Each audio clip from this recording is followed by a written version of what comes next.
ग्रामायण ग्रामायण घेऊ श्वास हा नवा. ग्रामायण ग्रामायण घेऊ ध्यास हा नवा. Gramayan Gramayan. The time is here to travel the untraveled path, to realize my true self, the real me. Yesterday, I dared to struggle. Today, I dare to win. I am what I am. I am an entrepreneur.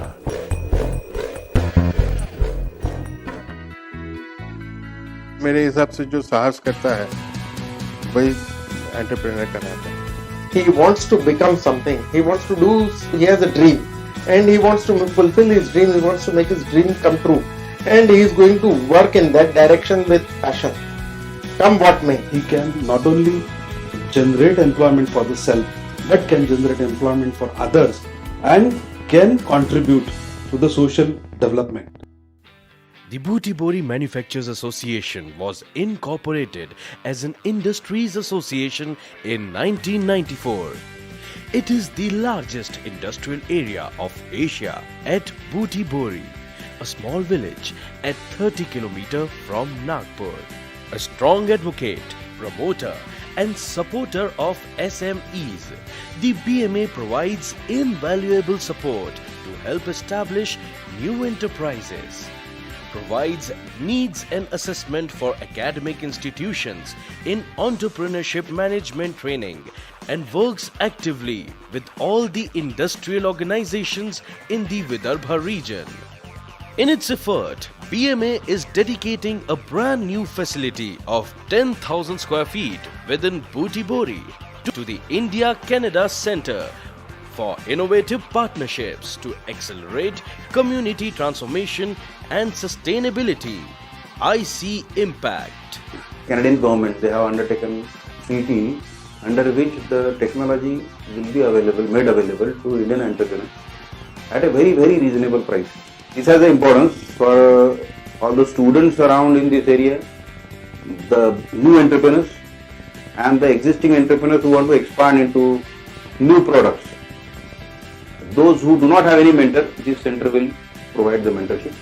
There are 149 technologies right now, which the Canadian government is ready to transfer. We are planning for certain exhibitions where we will exhibit these technologies, and whereby the users of these technologies will be invited and they will be made aware of these products, and automatically this will be then marketed.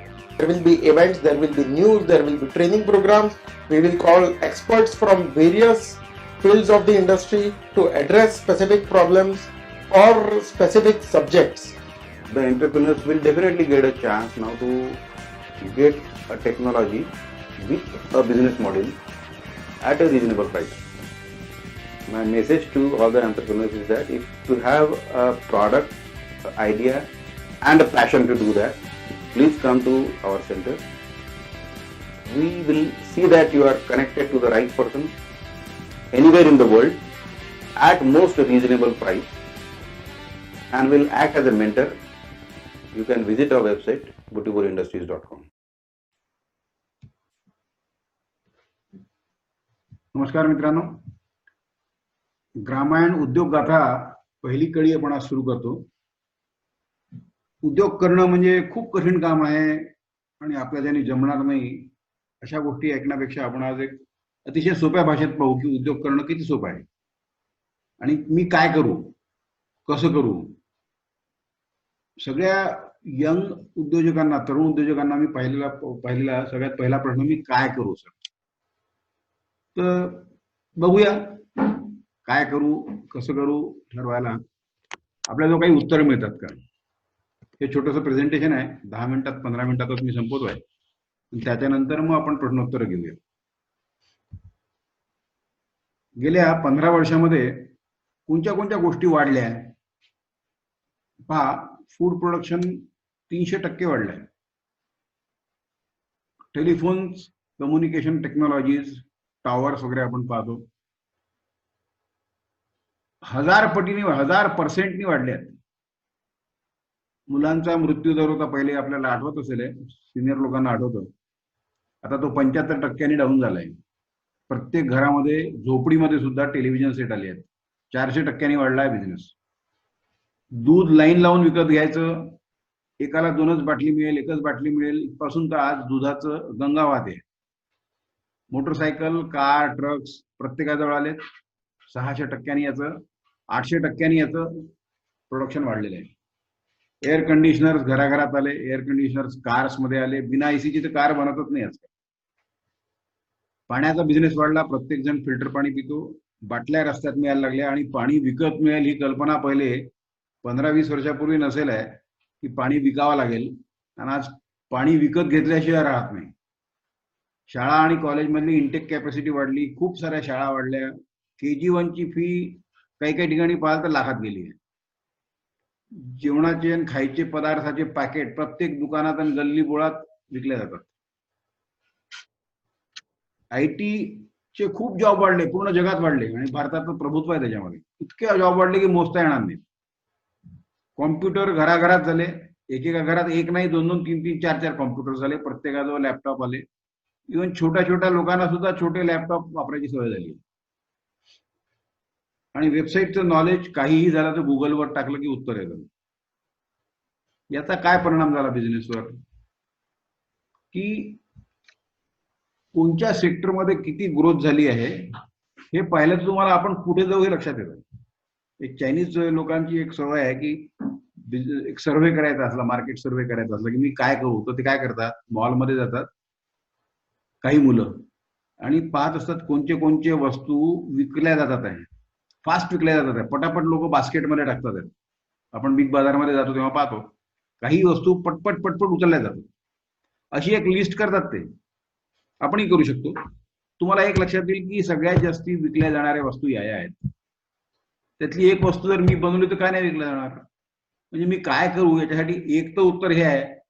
आता मी सांगितलं तसे जवळपास 20 sector असे आहे की जे वाढत चालले आहेत. ज्याची तुम्हाला आवड आहे त्याच्यामध्ये तुम्ही पुढे जाऊ शकता, त्याचा मार्केट सर्व्हे करू शकता, त्याची विक्री किती आहे हे ठरवू शकता. काही काही लोकांना वाटतं की नाही तो खूप लकी होता म्हणून श्रीमंत झाला. काही लोकांना वाटतं की तो खूप हुशार होता. काही काही लोकांना वाटतं माझं असं होतं, माझं तसं होतं. पण ह्या सगळे कारण आहेत. जर उद्योग सुरू करायचा असला तर मी तर म्हणतो थोडीशी झोप काढणं सुद्धा जरुरी आहे, स्वप्न पाहणं जरुरी आहे. आपण जर स्वप्नात जे पाहतो ना त्या गोष्टी लिहून ठेवायची सवय करा. पर्टिक्युलरली यंगस्टर्सनी की मला हे दिसतंय ना, विसरून जायच्या पहिले लिहून ठेवा. पुष्कळदा या स्वप्नातल्या छोट्या छोट्या कल्पना अतिशय खऱ्या असतात आणि त्या खऱ्या होतातही. आपण प्रोग्रामिंग करू शकतो की मला आज हे स्वप्न पडणार आहे. आपण स्वतः सक्सेसफुल होणार आहे अशी स्वप्न पाहू शकतो आणि हे कोणाला सांगायची गरज नाही. लोकांना सांगितलं ना की मला हे स्वप्न पडलं, लोक गंमत त्याची मजाक उडवतात. कोणाला सांगायचं नाही, आपल्याजवळ ठेवायचं, लिहून ठेवायचं आणि असा माणूस शोधत राहायचा की जो आपल्याला मदत करणार आहे. त्याला मेंटर म्हणूया, गुरु म्हणूया आपण दुसऱ्या भाषेत. एखादा गुरु पकडायचा. काही शिकायचं असलं तर गुरुशिवाय येत नाही. तेव्हा उद्योगामध्ये सुद्धा एखादा गुरु लागतो. त्याला खूप त्याची पूजा करायची ते तुम्हाला गरज नाही आहे. परंतु एक तुम्हाला लक्षात येईल की हा माणूस आपल्याला कामाचा आहे, हा माणूस मदत करतोय, चांगली मदत करतोय, खरं बोलतोय, अशा माणसाच्या जवळ जा, त्याला गुरु माना आणि त्याचं ऐकत ऐकत तुम्ही पुढे जाल. सक्सेस पाहायला किंवा आपल्याला संघर्ष करायचा आहे आणि त्याच्यातनं परत यश मिळवायचं आहे तर या 7-8 गोष्टींची खूप गरज पडते. एक तर पॅशन, त्या वस्तूवरती आपलं प्रेम पाहिजे, जे करणार आहे ते आपल्याला आवडलेलं काम पाहिजे. जे आवडत नाही त्याच्यामध्ये सक्सेस मिळत नाही. हार्डवर्क करायची तयारी आपोआप होते. जर तुम्हाला आवडीचं काम मिळालं ना तर माणूस काम करतोच. मग मला समजा स्वयंपाक करणं आवडतं तर मी कसंही करून स्वयंपाक करीन, जेव घालीन, खाताही घेईन. प्रॅक्टिस केल्याने परफेक्शन येतं आणि फोकस्ड पाहिजे. मी करतोय त्याच्याकडेच माझं लक्ष पाहिजे, इकडे तिकडे लक्ष द्यायची गरज नाही. मग त्यावेळेला चुकतो, 10दा चुकेल पण 11व्यांदा तो नक्कीच आपण त्याच्यानं सक्सेस होतो. सायकल शिकताना 4-5दा धडपडतो तर मग 5व्यांदा सायकल येते, मग परत पडत नाही आपण. आणि शिकताना इम्प्रूव्ह पण होतो, पुढे पुढे सरकतो माणूस, चांगलं चांगलं करायला लागतो. आयडियाज ऐकत राहणं हे खूप एक चांगलं उद्योजकाचं लक्षण आहे. परसिस्टन्स म्हणजे सतत सातत्य हे खूप महत्वाचं आहे. आणि जो वेळ काही उरेल आपल्याजवळ त्या वेळात नेटवर्किंग करणं म्हणजे लोकांना भेटणं, मित्र बनवणं. तुम्हाला लक्षात येईल एखादा छोटासा माणूस, तुम्हाला दिसणारा गरीब माणूस, खेड्यातल्या गावातला छोटासा माणूस तुम्हाला असं काही सांगून जातो की ते तुमच्या जन्मभर लक्षात राहतं आणि ते जन्मभर कामात येतं. तेव्हा नेटवर्किंग अतिशय महत्वाचं आहे. तुम्ही फक्त खूप चकाचक दिसणारा मुलगाच तुम्हाला मदत करेल असं बिलकुल नाहीये.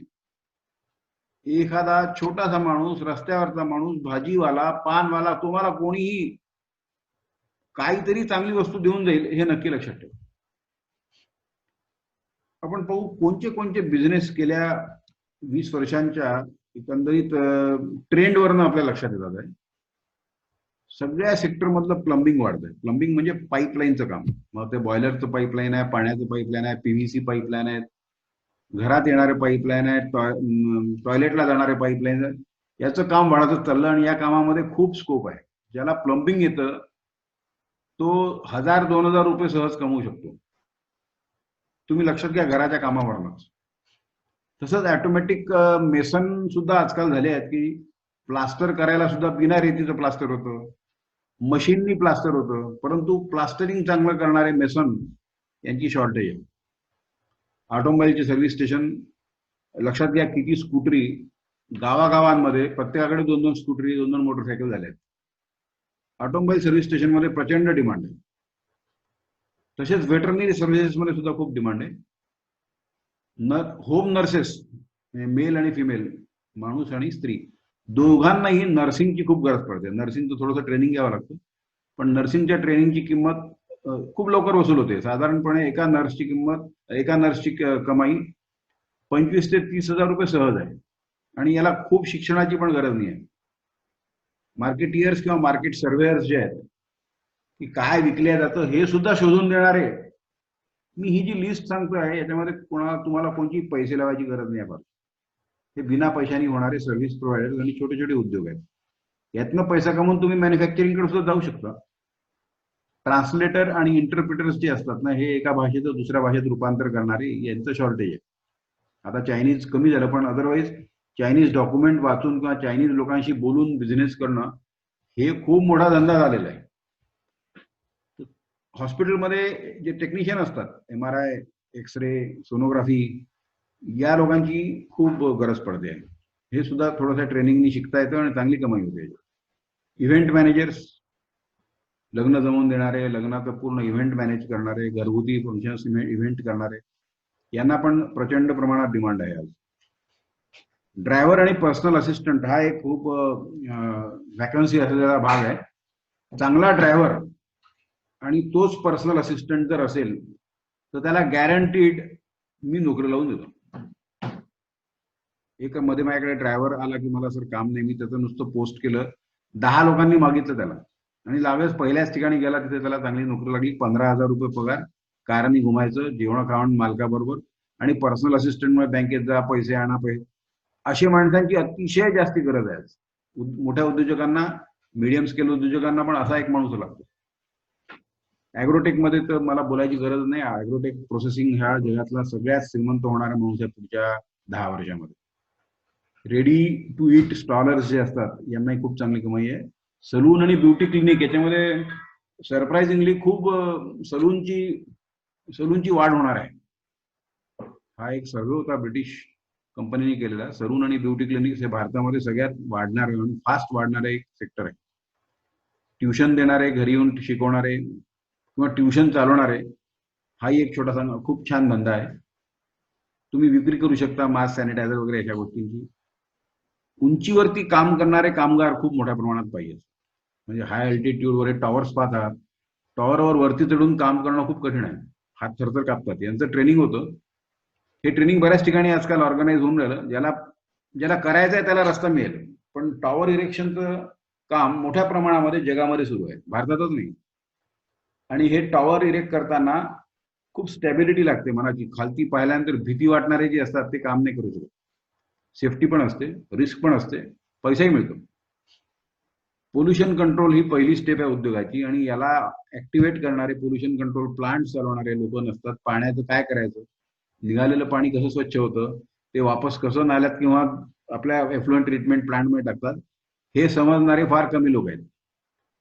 किंवा पोल्युशनच्या ज्या काही स्कीम्स आहेत किंवा ज्या काही ट्रेनिंग आहेत, हे ज्यांनी घेतलं त्याला ताबडतोब काही ना काही काम मिळतं. प्रायव्हेट ऑपरेशनमध्ये मिळतं. तुम्ही स्वतः पोल्युशन कंट्रोल प्लांट चालवायचे ठीक कॉन्ट्रॅक्ट घेऊ शकता. नदी स्वच्छ करणारे यांना खूप डिमांड आहे. कचऱ्यातून कला करणारे याच्यातनं पैसा मिळतो. रिसायकलिंग, प्लास्टिकचं रिसायकलिंग तर आपण ऐकलं आहे, कागदाचं रिसायकलिंग ऐकलंय, मेटल रिसायकलिंग, जे काही भंगारचा थोडक्यात जे काही वस्तू परत दुसऱ्यांदा वापरता येते अशाला रिसायकलिंग म्हणतात. हे रिसायकलिंग टायर्स तर तुम्ही इतक्यात पाहिलं असेल तर टायर पासून तेल बनवणं, कार्बन बनवणं, टायर्सचा उपयोग त्यातनं निघणाऱ्या तारा, रिसायकलिंग हा जगातला अतिशय मोठा व्यापार आहे आणि हा सहज बिना पैशानी करता येणार आहे. मौद्याला आता रिलायन्सने एक प्लांट मध्ये बंद केला, तो लावला होता की ज्या बॉटल असतात पाण्याच्या बॉटल्स याचा पावडर करायची आणि ती पावडर परत पॉलिस्टर मध्ये वापरायची. तर मोठे लोक याच्यात हात घालतात आहे, लक्षात घ्या. आणि अल्टरनेटिव्ह फ्युएल चेन मध्ये स्टॉक्स आहेत किंवा आपले जो कापसाचा तुराटी पराठी ज्याला म्हणतो, याचा फक्त बारीक चुरा करून बारीक तुकडे तुकडे करून फ्युएल म्हणून विकता येतं किंवा याचे ब्रिकेट्स बनतात आणि हे ब्रिकेट फ्युएल म्हणून वापरतात बायोमास. हा एक चांगला धंदा आहे, खूप कमी पैशात सुरू होणार आहे, प्रचंड प्रमाणामध्ये याचं रॉ मटेरियल अवेलेबल आहे, फक्त करणारे पाहिजेत. हे मी फक्त 20च सांगितले, अशी अजून लिस्ट केली ते 100 होतील. हे सहजपणे करता येण्यासारखे बिना पैशाचे उद्योग आहेत. यातल्या कोणत्याही उद्योगाला कोणतीही मदत लागली तर त्यांनी ग्रामीणमध्ये आमच्याशी संपर्क करावा, आम्ही त्यांना योग्य माणसाकडे घेऊन ट्रेनिंगसाठी व्यवस्था करू शकतो. आता याच्यासाठी उद्योजकाचं काय क्वालिटी असायला पाहिजे हे मला खूप सांगायची गरज नाही आहे, इंग्लिशमध्ये आहे, मी मराठीत सांगतो. एक तर माझ्या दृष्टीने बोलणं हे अतिशय महत्वाचं आहे. तर पब्लिक 2 मित्रांमध्ये 4 मित्रांमध्ये बसलो ना तर एक भाषण द्यायची एक सवय करायची. एकाने भाषण द्यायचं, दुसऱ्यांनी ऐकायचं, मग दुसऱ्यांनी भाषण द्यायचं, बाकीच्यांनी ऐकायचं आणि सांगायचं काय चुकलं, कसा उभा होता, तू कसा दिसतोय, भांग कसा काढलाय, चेहरा स्वच्छ आहे का. या छोट्या छोट्या गोष्टींनी तुमची पर्सनॅलिटी वाढते. आपण काय खातोय, किती खातोय, रात्री झोपतोय का, याच्यावरही लक्ष ठेवायला पाहिजे. पुस्तकं चांगली वाचतोय का, या गोष्टींनी आपली पर्सनॅलिटी आपण इम्प्रूव्ह करत राहिलो तर उद्योजक व्हायला अजून खूप मदत होते. कारण की जेव्हा समोरचा माणूस तुमच्याकडनं काही विकत घेतो ना तेव्हा तो तुमच्याकडे पाहत असतो, तुमच्या सवयी पाहत असतो, तुम्ही कसे दिसता, कसे वागता, गोड बोलता का, त्याच्यावरती सगळा धंदा. साडी विकणाऱ्याने थोडीशी जरी चिडचिड केली तर त्याचं साडीचं दुकान बंद होऊन जाईल.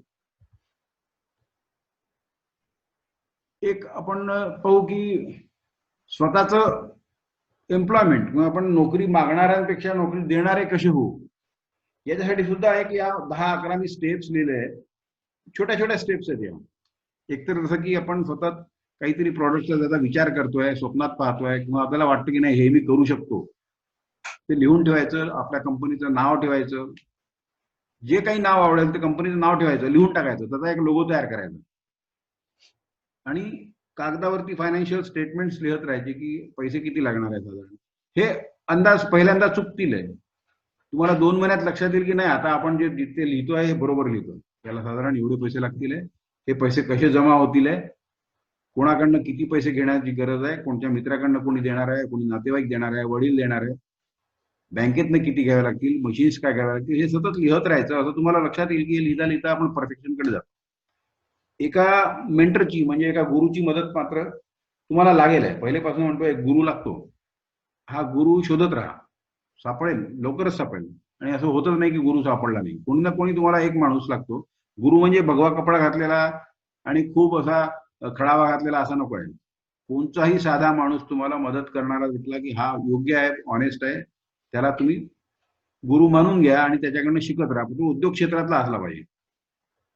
कोणी एखादा नोकरीवाला आहे तो तुम्हाला उद्योग नाही शिकवू शकत, बँकेतला किती मोठा ऑफिसर असेल तो तुम्हाला उद्योग नाही शिकवू शकणार, परंतु एक उद्योग करणाराच माणूस तुम्हाला उद्योग शिकवू शकतो. आपल्या गोलकडे सतत लक्ष ठेवायचं की मला हे करायचं. आणि बाजारात काय विकल्या जात आहे अंदाज घेत राहा. जे विकल्या जात नाही त्याच्या मागे लागू नका. जे विकल्या जात नाही, ज्या वस्तू बनवायचा प्रयत्न केला तर तो उद्योग डुबतो.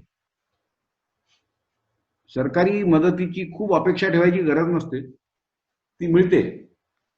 ती मिळायची वेळ आली की सरकारी मदत मिळते, परंतु त्या सरकारची मदत मिळणार आहे म्हणून आपण काही करू याची आवश्यकता नाही आहे. तसं केल्याने उद्योग चालत नाही.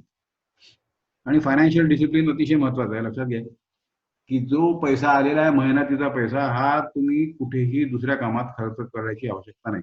सकाळचे पैसे संध्याकाळी संपले पाहिजे, परंतु ते इन्व्हेस्टमेंटमध्ये गेले पाहिजे.